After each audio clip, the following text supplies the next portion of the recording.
Brandon Davis, Swan Energy. Thank you very much for joining us here today. Folks, we've got the CEO, Swan Energy, joining us for Mining Money.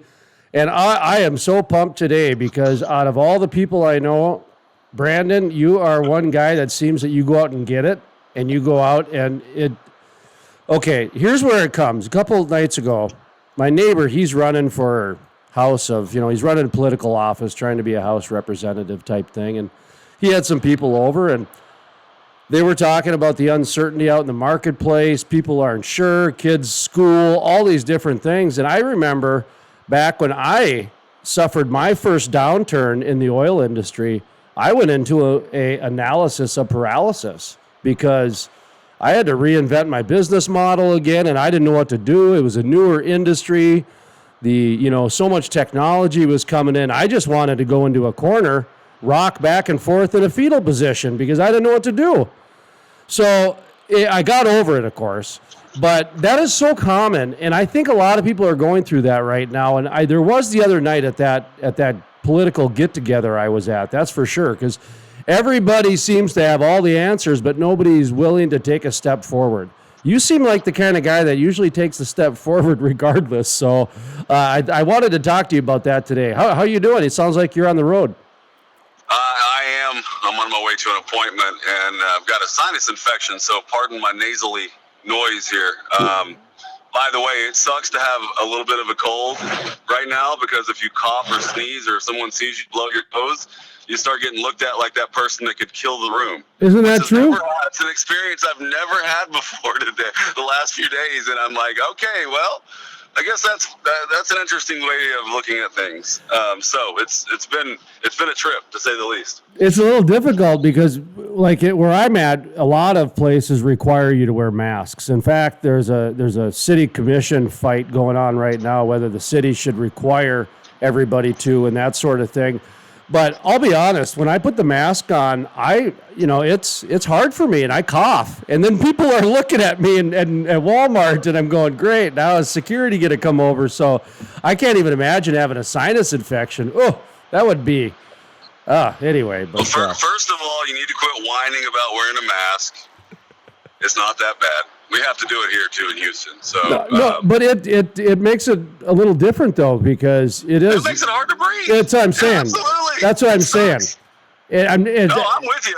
I'm not a supporter or fan of the process, but for what helps get rid of this, that's fine with me. If I can still act like normal otherwise, which is basically how it is here. So I can live with that for now. Oh yeah, I came to terms a long time ago with if I want freedom, I got to own my own property, and then I can have as much freedoms as I want within a certain amount of rules, right? But when I go out in the world, man, I got to abide by rules. And right now, there's a mask rule in a lot of different places, and I don't particularly like it. Like what you said, it's hard to breathe in those things. It is, and I've been tested. I'm COVID free, so I mean, it's not like, but there's a certain perception and. Again, but that feeds into what I was originally prefacing this conversation. By the way, Mining Money here, folks, and we're going to get into some money talk in just a second, but there's a lot of fear out there. There's a lot of uncertainty out there. I just talked to the Dallas Fed yesterday. They got done with their quarterly reports, and a lot of people were talking about uncertainty with oil prices, uncertainty with Joe Biden, These are actual written in the comments, uncertainty about Joe Biden, because he gave me the PDF of the report, and I started looking through them. And a lot of people can get into an analysis to paralysis so easy, and that's pretty common in business. It's pretty common. And like I said, I've been through it.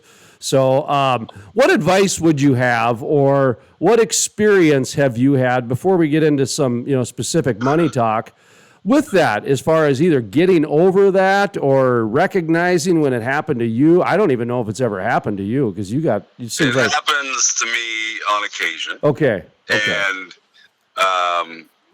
when I realize it, which sometimes it's too late, sometimes you can think too much on something to the point where you just have to basically flush it. And move on because you're caught in a quandary, but because it's not always exactly clear what to do. No one has all the answers, so there's a little bit of chance, a little bit of gut, and thinking on your feet that gets you to the point of acting. And it doesn't happen to me often, but it does happen. I've seen it happen to people to the extent that literally I had to start making decisions for them until they got over it. It happens. It can break you. It can seriously break your self-esteem if you can't get over it. I've seen it, and it's tough. Yeah, my theory is this: if you're going to do something and you know what you want to do and you have an idea of how you want to do it, lay out the idea and go do it, and you'll learn on the way.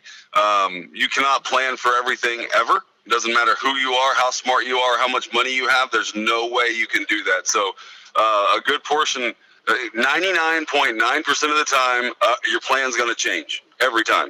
It's just going to happen. So the way I look at it is even if it comes to a point where it's like, well, we go left or we go right, you flip a coin and go and see what happens. I mean, that's just how it works.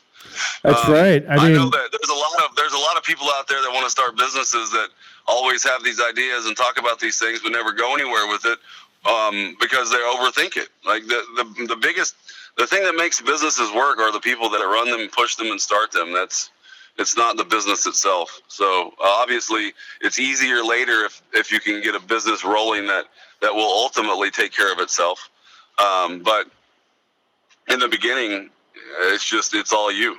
Well, one of the reasons why we like to have Swan Energy and yourself come on here is to create momentum, because the way I kind of got through my analysis paralysis, like I said, mine was rocking back and forth in a fetal position in the corner. That's how my metaphor is. Like when you're at that position, you gotta just flush it, like you said. Sometimes you just gotta cut it and move on.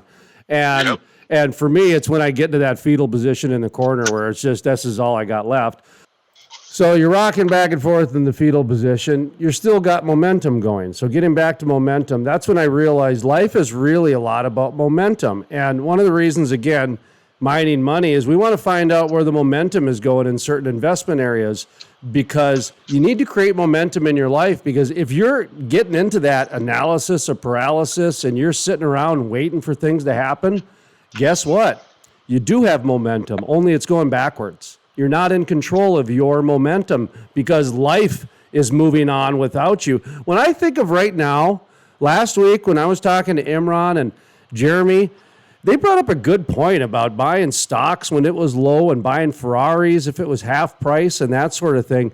Can you think about how much PPE products are going to be needed when flu season hits COVID season? Can you imagine how much more is going to be needed when the people are working from home and all of a sudden their heat is now at 71 degrees instead of 67 degrees while they're at work? I mean, we're talking about a big shift of energy here to where I could easily see a lot of oil and gas. Because again, folks, we're still 93, 95% of fossil fuel society, whether you like it or not. That's where we're at. So momentum and the future of the oil and gas industry, I guess, is where I'm going with the question. So I don't know if you wanted to grab the momentum question, but I did want to transition into the PPE stuff in terms of why I believe the oil and gas industry is a great place to invest right now. Well, the oil and gas industry is a great place to invest right now because it's at an all-time low, and I believe when the economy comes back, so will the price, which is going to be fun for those of us that are quite active in acquisitions and development right now. We're doing more work right now than we did the first half of the year, which is kind of surprising actually to say that. I didn't really think about it until just now. And it's exciting because the deals that we're working on work at $40 a barrel. If of course they have oil in them, you never know, and enough oil.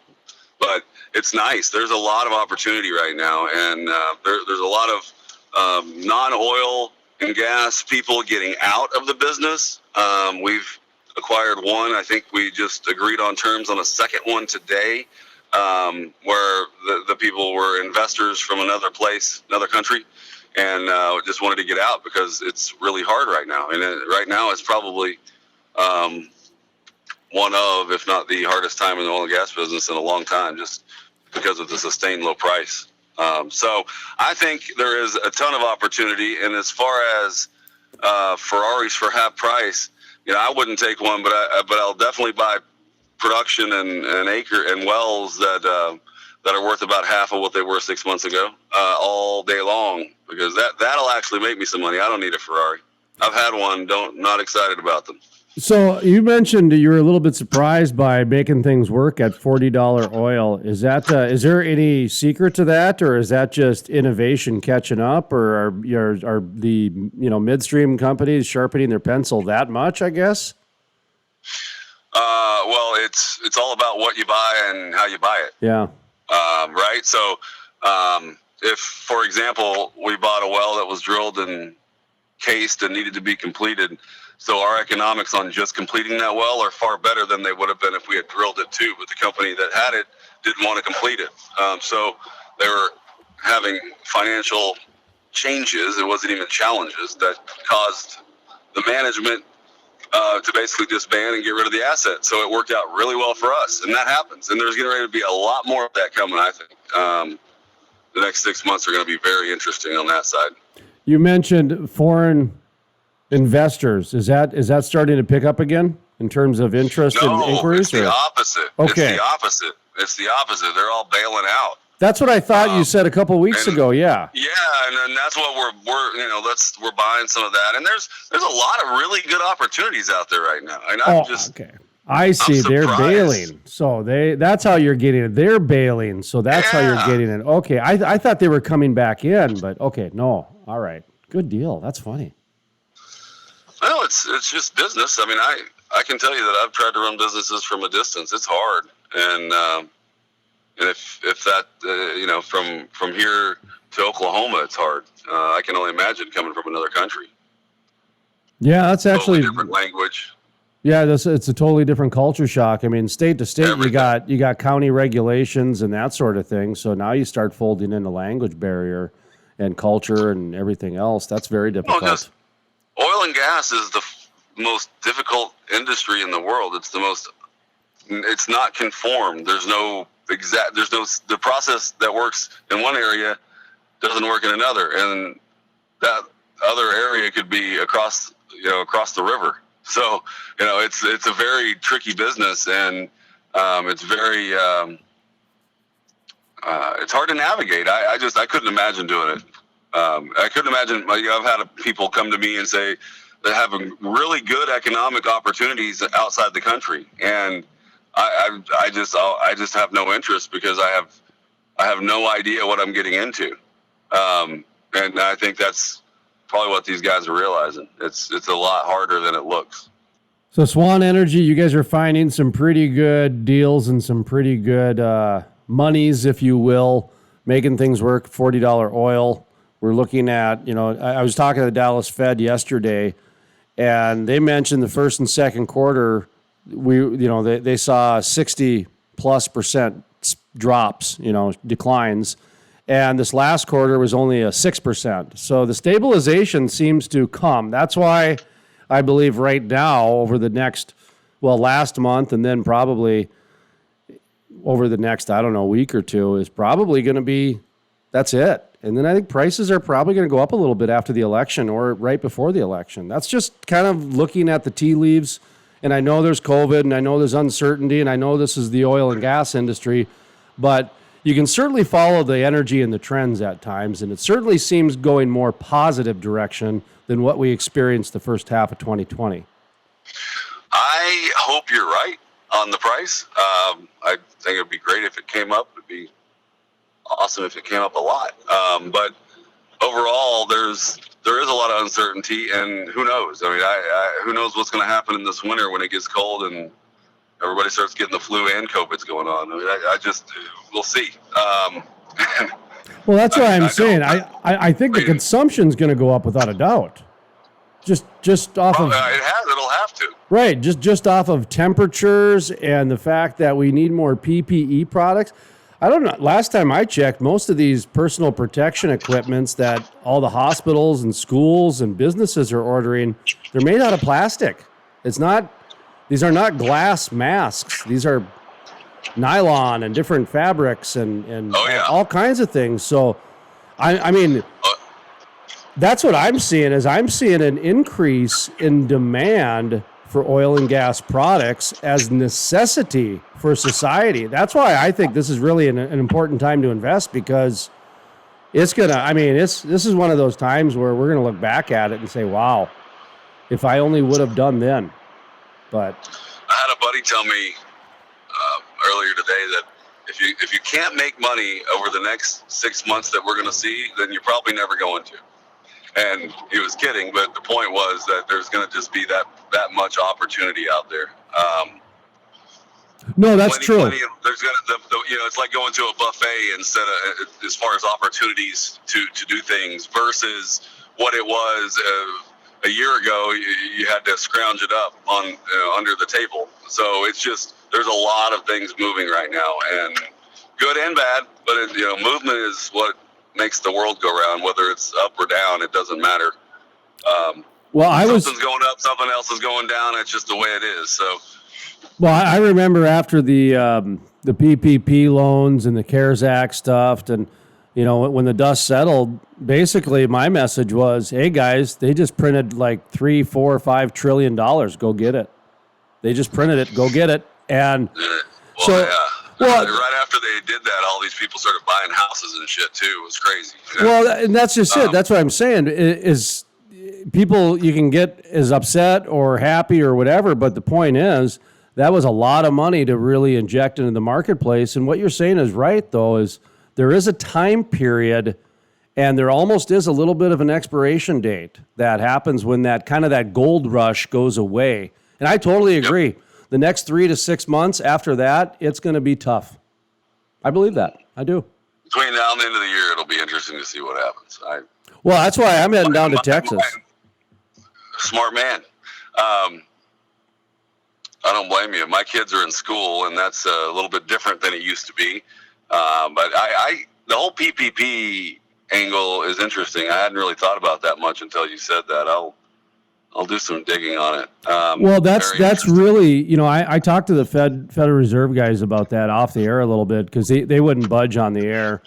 And in fact, I even edited it out because it was worthless. But my point was I believe that did inflate the marketplace a little bit, and I don't know if it's good, bad, or indifferent. All I know is that you can't dump that much money into a marketplace in such a small. It absolutely does. Yeah, and so to not have any sort of analysis back from, the people that get paid millions of dollars, I was kind of challenging him a little bit on that, because that's an important part of the story right now. It really is, and so. Sure it is. Well, yeah, because a lot of people, like I said, I was at that political fundraiser type event, and listening to some people, half the people are waiting for their next round of checks. That's why I'm like, you guys are just, you're paralysing yourself into a corner. I mean, you can't just sit around and wait for a government check, especially when they haven't said they're going to give you one. Right. Sorry, I got a kick out of that, but. It's entertaining. I mean, I can assure you that there are a lot of those people right now doing that, and I feel bad if that's what they're depending on. But at the same time, just like we've always done in this country, you've got to go earn your keep and make it happen. You can't sit around and wait. Those who sit around and wait lose. That's just the way it is. So are you guys still doing joint operating agreements and taking investments from people and that sort of thing? Is it We're always taking investments from people and working with partners on different things, and we do many different kinds of opportunities we have. So SwanEnergyInc.com if you're curious. And we have a lot going on right now.